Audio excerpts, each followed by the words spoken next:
Yun, magandang hapon po mga ka-brothers.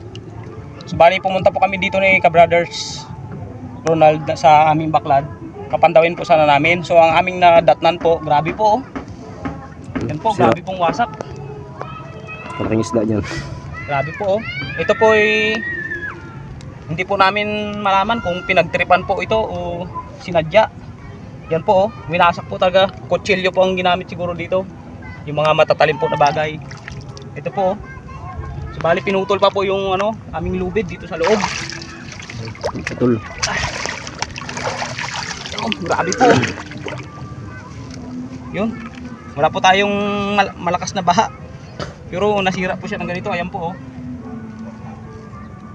Grabe pong ginawa. Oh. Talagang pinutol po siya. Nasa taas. Ayan po. At yung isang baklad po namin, mas malala pa po dito yung nangyari. Yun po. Oh. Yun sa kabila po na yan. Yan. Yan. Hindi na rin po.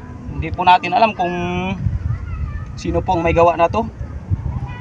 So hindi po natin sure na kung kinuha po yung laman o talagang pinag-interesan po talaga itong sirain or hindi po natin alam. So i-report po natin sa sa barangay kung talagang ito po ay sinadya o talagang may galit or naiinggit. Yun. So pupuntahan po natin yung yung isang baklad. Yun, papakita po natin kung mas po yung kanyang sira o mas malala po dito. Yun, tara po. So yun po mga ka-brothers, yung isa nating baklad. At ito naman po yung kanina. Ito po. Yun po. So bali 3 araw po namin na hindi napandaw yan. Tapos pagdating namin, ganyan po yung aming madadatnan.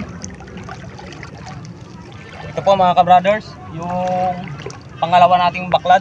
So, ito po. Yan. Hindi po natin alam kung kinuha po yung laman or talagang pinag-interesa na sirain. Pero sana naman po, kung kinuha lang sana nila yung laman, hindi na lang po sana nila sinira. Ayun po, tagusan po yan. Oh. Yun po isa sa kabila. Perwisyo talaga, no? Yan, oh. Talagang matinding pamimerwisyo po ang ginawa nito nila sa amin. Pero kung sino man po siya, yun, shout out po sa kanya at God bless po. Ito po. Naway wag mangyari sa kanya. Grabe pong ginawa niya. Oh. Talagang ito po ay sinadya. Yan po. Grabe po. Ito na lang yung aming hanap buhay. Ginano ito pa nila. Pero salamat pa rin. Ayan po. Siguro baka bukas pa namin ito mayayari.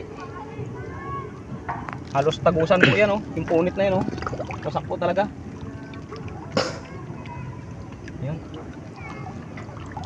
Sa gumawa po na to, sana kinuha niya na lang po yung laman.